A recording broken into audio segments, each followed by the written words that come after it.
Hello friends, good morning all of you. मैं हूं अविनाश कुमार। आज हम इस वीडियो में देखने जा रहे हैं बिहार एसएससी सीजीएल को लेकर एक ऑफिशियल नोटिस जारी किया गया है। इस ऑफिशियल नोटिस में है क्या, ये हम लोग इस वीडियो में देखेंगे। चैनल पर आप नए हैं, चैनल को सब्सक्राइब कर ले और इस वीडियो को आप अपने दोस्तों के साथ शेयर जरूर करें। अब आते हैं ऑफिशियल वेबसाइट के ऊपर। तो बिहार एसएससी के ऑफिशियल वेबसाइट के ऊपर हमें ना जाकर बिहार जीएडी समान प्रशासन विभाग के ऑफिशियल वेबसाइट के ऊपर जाना है।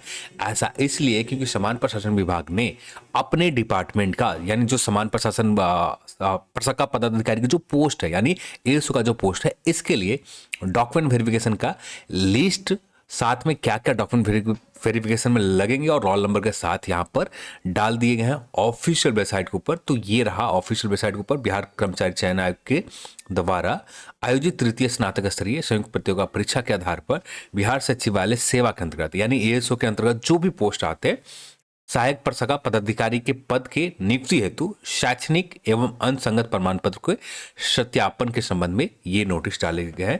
यानी एक तरह से कहें आपकी ज्वाइनिंग का जो बेसिक, जब ज्वाइनिंग से पहले स्टार्ट होते हैं तो ये ज्वाइनिंग के पहले का रूटीन हुआ है। तो यहाँ पर ये चीज़ें समान आप इसका नोटिस मैंने लिंक डिस्क्रिप्शन बॉक्स में दे रहा हूँ, वहां से डायरेक्ट जाकर आप डाउनलोड कर लेना, आप पढ़ सकते हो वहां से जाकर। अब ये रहा आपके सामने ऑफिशियल नोटिस। अब इस नोटिस में आप देखना चाहें तो ये बेसिक जानकारी दी गई है, कब क्या हुए सारी जानकारी आपको यहाँ पर प्रोवाइड करवाया गया है और कब से कब आपको डॉक्यूमेंट वेरिफिकेशन के लिए जो कॉल किए जा रहे हैं, यानी उन कैंडिडेट को जो एएसओ में पोस्ट में अपना सिक्योर किया उन कैंडिडेट के लिए 9 जनवरी, 11 जनवरी, 13 जनवरी और 14 जनवरी के सिंचाई भवन परिसर के स्थित अधिवेशन भवन में हार्डिंग रोड पटना में निर्धारित की गई है। तो यहां पर आपको जाना है, इस डेट में जाना है और रोल नंबर यहां पर सभी कैंडिडेट के डेट वाइज लिखे हुए हैं, किस डेट को आपको जाना है। ठीक है, 10 जनवरी, 11 जनवरी, जो भी डेट लिखा हुआ है आपको इस डेट के अकॉर्डिंग किस शिफ्ट में आपको कॉल किए जा रहे हैं और यहाँ पर टाइमिंग भी लिखा गया है।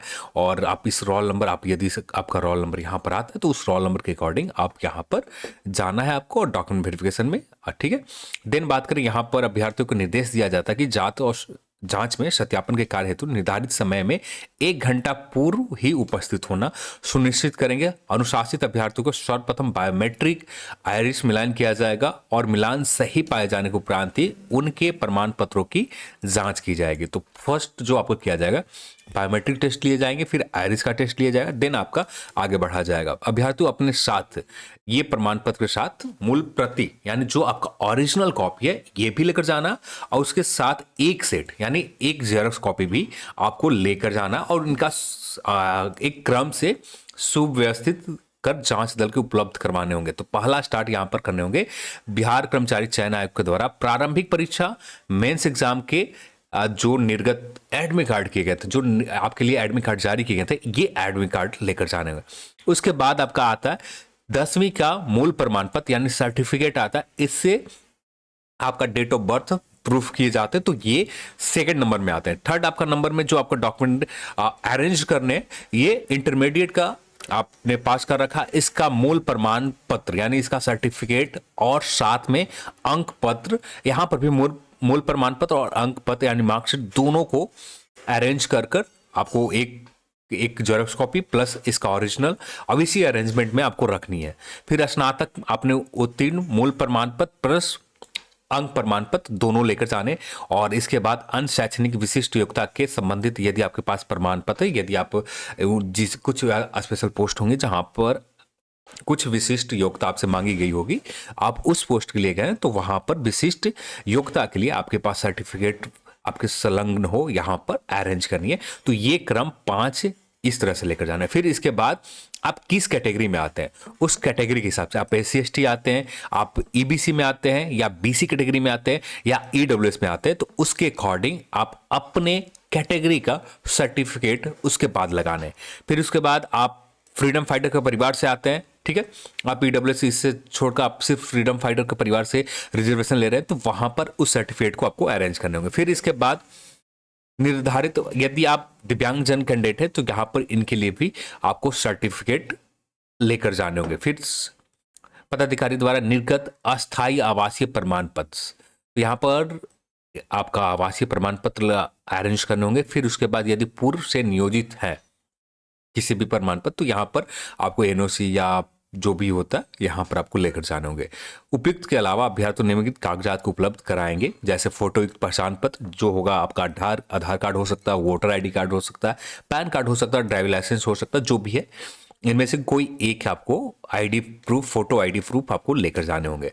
अभ्यर्थी अपने साथ पूर्ण रूप से भरा हुआ चरित्र पूर्व सत्यापन प्रपत्र 2 प्रतियों के साथ लाएंगे, यानी और सत्यापन प्रपत्र में विहित स्थान के पृष्ठ पर जांच दल के समक्ष अपना हस्ताक्षर अंकित करेंगे और सत्यापन प्रपत्र में इसके साथ नीचे संलग्न करेंगे। सबसे लास्ट में ये संलग्न करना है, इसे अटैच करना है। देन पासपोर्ट साइज 6 फोटोग्राफ आपको लेकर जाने होंगे, जो आवेदन के समय आपने फोटोग्राफ लगाए थे सेम। अभ्यर्थी प्रत्येक फोटो के पीछे अपना नाम एवं रोल नंबर अंकित करेंगे।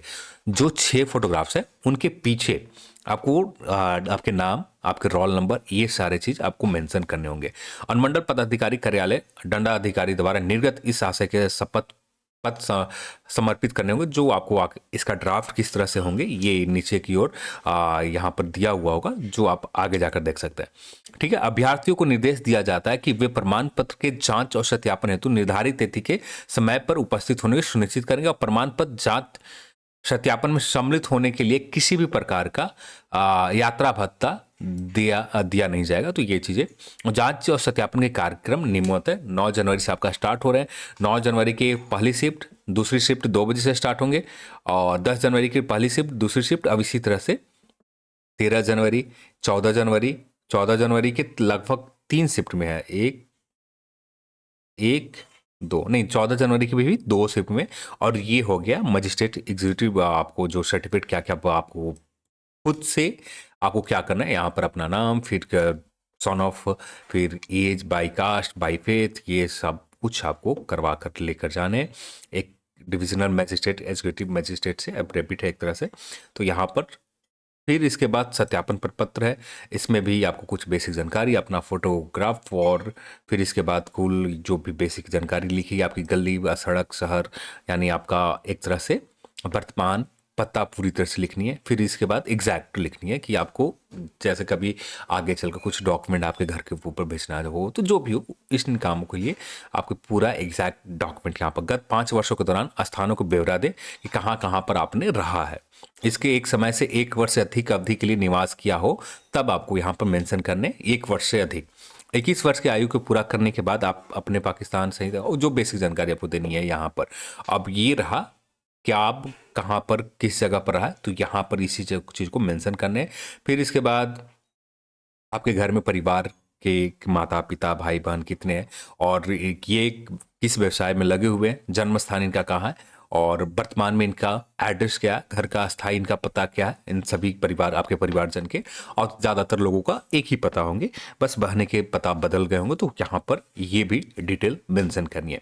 फिर इसके बाद क्या आप केंद्र अथवा राज्य सरकार, अर्ध सरकारी निकाय, स्वायत्त या उपक्रम में, निजी फॉर्म में संस्थाएं में सेवारत हैं अथवा सेवारत रह चुके हैं, तो यदि हाँ तो सेवा की तारीख और जो भी आपने कब पद छोड़ा इसको लेकर ये सारी जानकारी आपको कब कहाँ पर रहा इसको लेकर यहाँ पर फिल करना है। देन यहाँ पर आपके बारे में, आपकी गिरफ्तारी क्या बेसिक जानकारी यहाँ पर मांगी जा रही है, जो हाँ मुकदमा चला है हाँ या नहीं, हिरासत में रखा गया हाँ या नहीं, बस इसी को पढ़कर आपको एक बार सही जवाब देना है। फिर उसके बाद उस पुत्र पुत्री के बारे में सूचना दे जो विदेश में रह रहे हैं, तो इसके बारे में आपको जानकारी देनी होगी।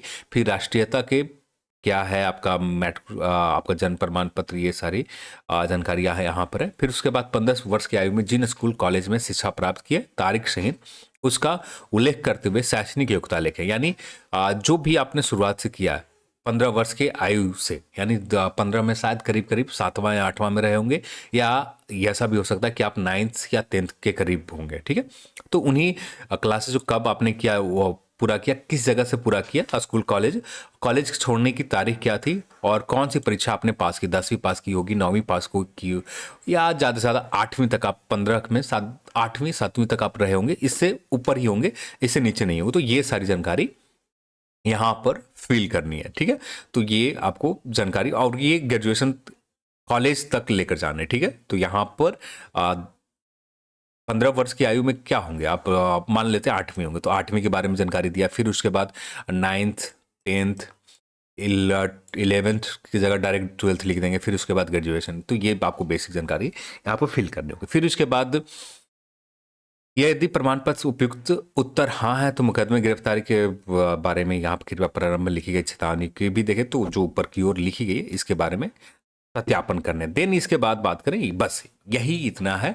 और इन्हें चीजों को तो ये सारे डॉक्यूमेंट आपसे मांगे जा रहे हैं, तो ये डॉक्यूमेंट आपको पूरी तरह से तैयार रखने हैं। और यहाँ पर डेट भी आपको बता दी गई। अब बाकी जो पोस्ट है उन पोस्ट के भी धीरे धीरे नोटिस आना उन विभागों से आना स्टार्ट हो जाएगा।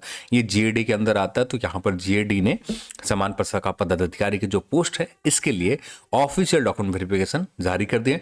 और कुछ ही दिनों में इसका एक तरह से आज अपॉइंटमेंट से पहले ये बेसिक चीज़ें लिए जाते हैं। फिर उसके बाद आपका अपॉइंटमेंट कहाँ पर लिए जाते हैं, कहाँ पर दिए जाते हैं, इसकी जानकारी आपको बहुत जल्द ऑफिस समान प्रशासन डॉक्यूमेंट वेरिफिकेशन के बाद लगभग आप जनवरी के लास्ट वीक या फरवरी की शुरुआत में आप उम्मीद करें कि आपको अपॉइंटमेंट भी, ज्वाइनिंग लेटर भी लगभग कहाँ पर किस जगह पर दी जाएगी, इसकी भी जानकारी आपको मिल ही जाएंगे। तो ये है आपका डॉक्यूमेंट वेरिफिकेशन को लेकर। और ये कुछ इसी प्रारूप में इसी तरीके से आपको बाकी विभागों के भी लेटर जारी किए जाएंगे। उसमें थोड़े बहुत चेंजेज होंगे, ज़्यादा नहीं, लगभग इसी तरह के तरीके से उन विभागों के द्वारा भी डॉक्यूमेंट वेरिफिकेशन के लिए आपकी ज्वाइनिंग के लिए कॉल किए जाएंगे। तो ये तो समान प्रशासन जीएडी के द्वारा ये नोटिस जारी किए गए।